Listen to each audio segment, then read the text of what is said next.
Erriamel. Bom dia, boa tarde e boa noite para quem vai ver essa aula gravada. Na última aula, nós estávamos falando sobre um judeu chamado Aham, que infelizmente acabou desobedecendo as instruções de Yehoshua e de Hashem, e ele roubou alguns espólios da cidade de Jericó. Escondeu. Foi acusado. Na verdade, acho que ainda nem tinha sido acusado.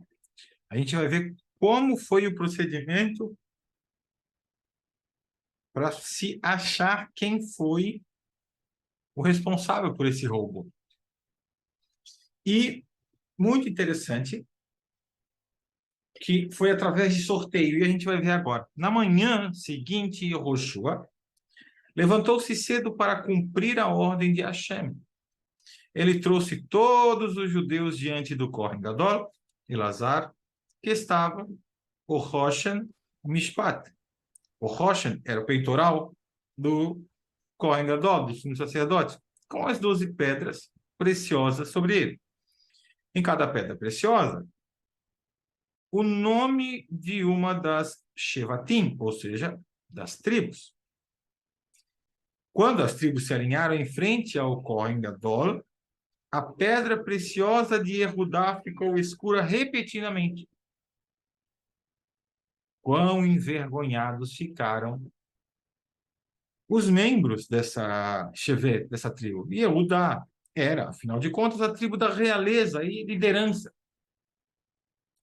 E agora um de seus membros havia se tornado um ladrão. Yehoshua lançou um sorteio com os nomes de todos os líderes das famílias de Shevet e Yehudá, ou seja, das tribos de Judá. Um goral, que é o sorteio, foi realizado e mostrou o nome de Zerach. Em seguida, Yehoshua lançou outro sorteio com o nome de todas as famílias descendentes de Zerach. Mas o nome foi retirado e mostrou a família de Zvadi. Perdão, Zavdi. Achan percebeu que após o próximo sorteio seria descoberto e morto. Então, para se salvar, ele começou a debochar. Voltando-se para Yehoshua, ele disse: como um sorteio prova que alguém é culpado? Tome 2 tzadikim, digamos você mesmo, Yehoshua e Elazar, o Kohen Gadol, e escreva seus nomes em 2 urnas, depois escolha uma. O oráculo com certeza mostrará qualquer um de seus nomes. É apenas um jogo. Fique quieto e não interrompa nosso oráculo. Yehoshua admoestou a Ham e começou a escrever os nomes de todos os homens da família de Zavdi. Em seguida, ele pegou um dos pergaminhos que mostrava o nome de Aham. Yehoshua ficou muito preocupado. Se ele não admitir seu pecado, pensou, os outros judeus poderiam acreditar em sua alegação de que o Goral era meramente um jogo de azar.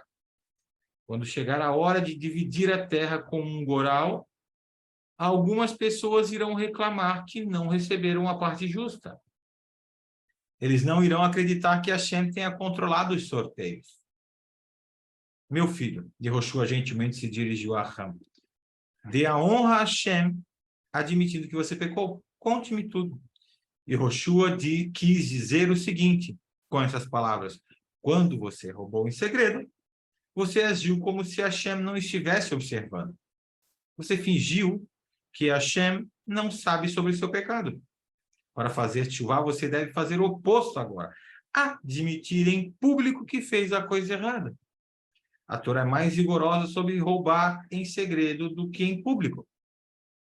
Vamos ver um midrash sobre isso. Hashem decretou que aquele que roubou algo em segredo deve pagar em dobro da quantia roubada. Já o gazlan, ou um assaltante que toma algo publicamente, só paga o quanto roubou. Por que o ladrão que faz escondido é pior?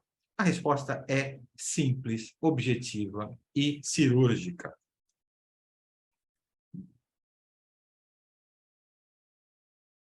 É que ele tem menos medo de Hashem do que das pessoas. Antes do falecimento do Ramban Yohanan ben Zakkai, ele disse aos seus alunos: é isto que eu quero que vocês se lembrem. Sempre tenham medo de Hashem, tanto quanto vocês têm medo das pessoas. Um de seus alunos perguntou: Rabi, nós deveríamos temer Hashem muito mais do que as pessoas? De fato, deveríamos, respondeu Ramban Yohanan.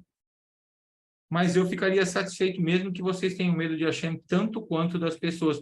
A maioria das pessoas, quando comete um pecado, dizem: espero que ninguém tenha me visto.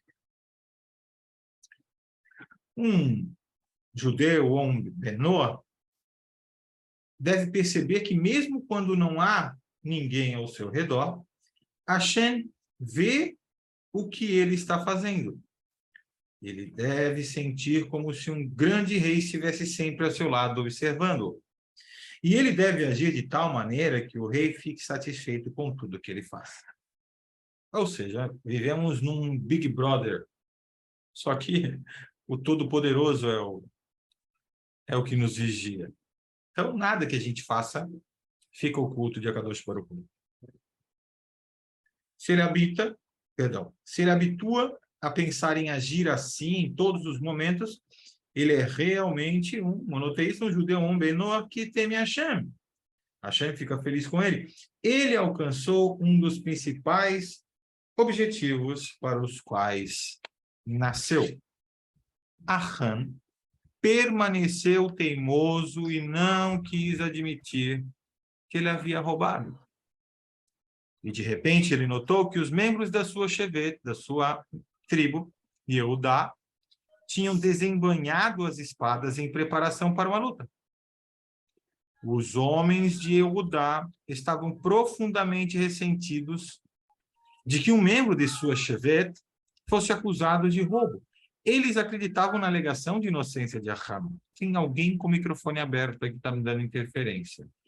Vou pedir só para fechar. Ainda continua aberto. Então, obrigado. Eles acreditavam na alegação da inocência de Achan e estavam dispostos a lutar contra seus companheiros judeus em sua defesa. Ou seja, Achan iria assistir uma violenta batalha entre as tribos, Yehudá e as outras. É melhor que eu morra do que tantos judeus sejam mortos, ele pensou. Eu irei admitir meu pecado, mesmo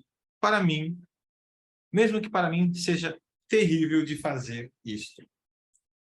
E Achan começou a chorar e disse baixinho a Yoshua: esta não é a primeira vez que eu tirei algo dos despojos de guerra, proibidos, né? Na época de Moshe, quando nós, judeus, lutamos contra Amaleque, bem como nas guerras contra Sihon e Og, eu também levei alguns despojos do inimigo.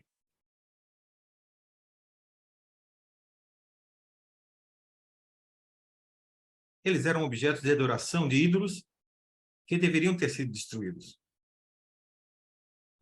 Mais tarde, quando lutamos contra a nação de Amaleque, que se disfarçaram de Cananim, depois que Arão faleceu no deserto, eu roubei alguns espólios também, embora tivesse prometido doar tudo a Hashem. Então Achan continuou em voz alta para que todas as pessoas pudessem ouvi-lo. A verdade é que eu tirei espólios de Jericó.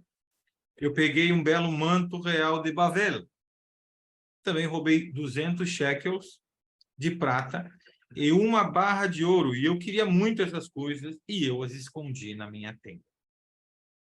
A pergunta, isso é interessante essa pergunta. Como o manto real de Bavel foi parar em Jericó? Bavel, da torre de Bavel, lá da cidade de Bavel. Cada rei do mundo sabia que as terras de Canaã era o país mais maravilhoso de todos. Portanto, todos os reis da época de Yehoshua construíram para si palácios nas terras de Canaã. Ele os visitavam de vez em quando. O rei de Babel possuía um palácio em Jericó, onde mantinha um magnífico manto que usava quando estava lá. Essa era a vestimenta que Aham levou. Yehoshua enviou mensageiros para a tenda de Aham para recuperar os despojos. Eles correram o mais rápido que podiam, pois tinham medo de que alguns membros da Shevet Yehudá, da tribo de Yehudá, pudessem chegar lá primeiro e esconder o espólio a fim de negar que havia um ladrão no meio deles. Os mensageiros de Yehoshua cavaram na terra da tenda de Aham e, de fato, encontraram o manto real, como as moedas de prata e a barra de ouro. Yehoshua os colocou diante do Arão para todos os... O Arão, a arca, para todos os Bnei Israel verem.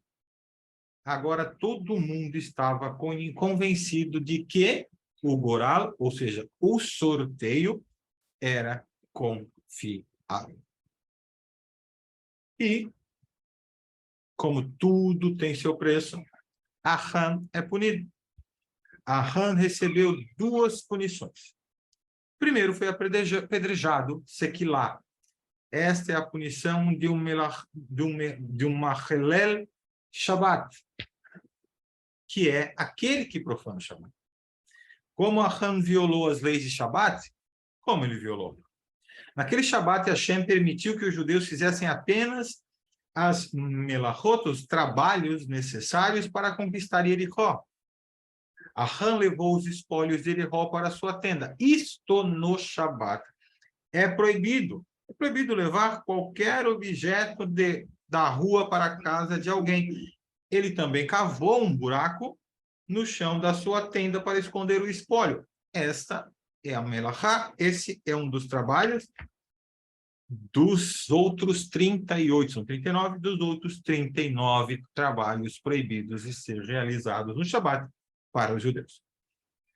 Os animais de Aham também foram apedrejados. Como segunda punição, o corpo de Aham foi queimado. Desta forma, ele foi punido por ter tomado o espólio de Jericó, que deveria ter sido queimado. Seus pertences também foram queimados. Os filhos de Aham testemunharam a punição do pai. Foi um aviso para eles. Por quê? Eles ouviram esconder os espólios e mantiveram silêncio sobre isso. Antes de apedrejar Aham, Yehoshua disse a ele: Hashem está punindo você neste mundo. Mas porque você foi corajoso, admitiu o seu pecado, ele lhe dará uma parte no Olam Haba. A punição com a morte foi realmente uma bondade para Aham. Ele expiou seu pecado e teria sido muito, muito pior para ele perder sua parte no Olam Haba. Um grande monte de pedras foi erguido no local da punição para lembrar Bnei Israel do que aconteceu lá. E Hashem disse a Yehoshua: não tenha medo de começar outra guerra contra Ai. Dessa vez você vai ganhar. O rei de Ai e seu povo cairão em suas mãos. Mas você deve fazer as coisas um pouco diferentes da primeira vez. Você deve liderar pessoalmente a guerra. Lembrem que Hashem ficou chateado com Yehoshua porque ele não tinha liderado as outras. Leve o exército inteiro com você, não apenas 3.000 homens, como da última vez. Permita com que os judeus levem os espólios para eles mesmos. Você errou ao proibir isso na guerra contra Jericó. E isso levou ao pecado de Aham. Ai não vai cair por um milagre, como ocorreu com Jericó. Faça uma emboscada. Uma parte do exército deve se esconder e atacar repentinamente o povo de Ai, a fim de enganá-los. Aí a pergunta básica: por que Hashem queria que os judeus enganassem o povo de Ai? Por que ele não os ajudou com um milagre revelado, como havia feito em Jericó? E por que ele ordenou que todo o exército fosse à guerra? Vamos a algumas respostas. A resposta 1 é: embora Hashem tenha perdoado Bnei Israel pelo roubo dos espólios de Jericó, sua Shekhinah não estava mais tão perto quanto antes estava. Os judeus eram menos sagrados do que antes. Portanto, eles não mereciam um milagre revelado como o de Jericó. A partir de agora, suas guerras teriam que ser travadas com estratégias e emboscadas militares. Eles diriam a Hashem... Perdão.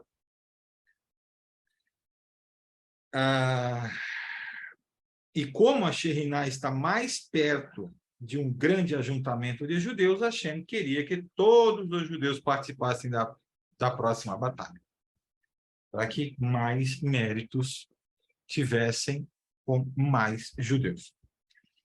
A segunda é fácil, muito simples. Quando as nações de Eretz Canaã vissem que Bnei Israel venceram depois de reunir um grande exército e usar manobras militares, eles diriam: Hashem não realiza mais milagres para Bnei Israel.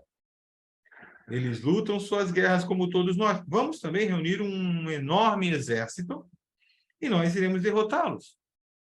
Como resultado, muitos reis de Canaã se reuniram em guerra contra Bnei Israel. Isso seria uma vantagem para os judeus. Em vez de lutarem 31 batalhas diferentes, já que haviam 30 reis distintos em Canaã, e gastarem quem sabe quantos anos em guerra, eles poderiam evitar isso com algumas guerras contra os exércitos inimigos combinados e destruí-los em um curto espaço de tempo. Vejam que a estratégia mudou. No dia seguinte, Yehoshua levantou-se de madrugada e reuniu todo o exército. Ele mandou 30.000 soldados separadamente, dizendo-lhes: vocês devem se esconder atrás de Ai. Não se afastem da cidade. O plano é o seguinte: estejam preparados atrás da cidade. Eu irei me aproximar de Ai com o exército principal como se fosse atacar. Quando o inimigo se aproximar de nós, fingiremos que estamos com medo. Nesse momento, iremos voltar e fugir. Os soldados de Ai pensarão que estamos perdendo a guerra, como da última vez, e eles nos perseguirão. Então, vocês, a emboscada, deverão entrar na cidade, destruí-la e eliminar todo o povo. Isso é que Hashem ordenou. E Ai é derrotada. A emboscada esquerda assumiu a sua posição atrás de Ai naquela noite. E Yehoshua permaneceu no acampamento junto com os soldados. Ele os encorajou e os preparou para a guerra. Assim que a manhã chegou, Yehoshua contava e organizava o exército e enviou a segunda emboscada, 5.000 pessoas, para ficar atrás de Ai. Naquela noite, embora fosse véspera de uma guerra, Yehoshua ficou estudando o Torá, o que ele não tinha feito na guerra contra Jericó. E ele lembrou do que Hashem tinha avisado ele, ou teria dito a ele: se você estudar a Torá de noite, terá sucesso. E o anjo de Hashem o repreendeu por não ter se concentrado o suficiente antes de Jericó ser conquistada. E Yehoshua não queria outra experiência como aquela. No dia seguinte, os soldados tomaram as suas posições para atacar. Vendo isso, o rei de Ai mobilizou apressadamente seu exército e perguntou aos seus magos: qual é o melhor momento para atacar os judeus? Eles os aconselharam: comece uma guerra na mesma hora do dia em que os judeus perderam sua primeira batalha. O rei de Ai concordou, e nesse exato momento ele moveu seu exército em direção a Bnei Israel. Assim que o exército de Ai chegou perto, os soldados judeus fingiram, estar assustados, e eles viraram e fugiram. Ora, lá vamos nós, depois deles. O rei de Ai ordenou jubilosamente todos os soldados de Ai seguirem em perseguição aos judeus. Até mesmo a população civil de Ai se juntou à perseguição. Apenas as mulheres e as crianças foram deixadas para trás, com os portões das cidades bem abertos. Hashem ordenou a Yehoshua Agora aponte uma lança em sua mão para Ai. Este foi o sinal para a emboscada acontecer. Yehoshua ergueu sua longa lança no ar e a girou em direção a Ai. Quando os soldados judeus na emboscada viram isso, eles marcharam triunfante para Ai, como Yehoshua tinha ordenado, eles incendiaram a cidade. Quando o rei de Ai e seus soldados olharam de volta à cidade, viram-a pegando fogo. Israel também estava ciente da miraculosa reviravolta nos acontecimentos. E Yehoshua ordenou-lhes: virem-se, agora vocês podem lutar contra seu inimigo. Enquanto Bnei Israel estava ocupados lutando, Yehoshua continuou apontando a lança para o céu. Yehoshua, que era muito forte, conseguia suportar uma lança levantada por muitas e muitas horas. Gente, para encerrar, deixa eu fazer uma pergunta. Por que Yehoshua teve que manter sua lança erguida no ar durante a batalha? É uma coisa muito interessante que vai mexer um pouquinho com a cabeça de todos.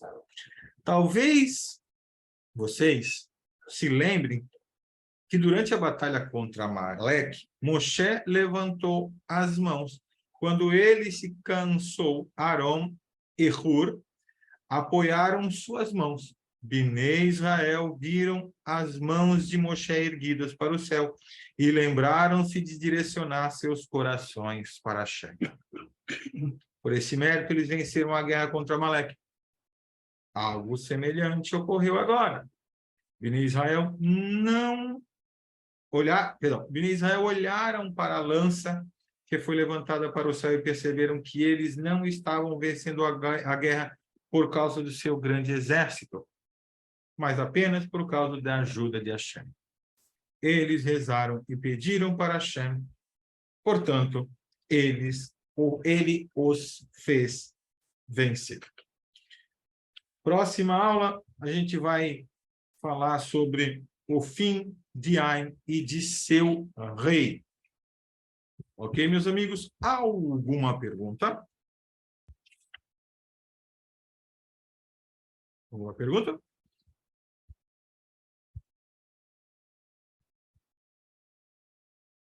Tudo certo. Deixa eu então parar a gravação aqui.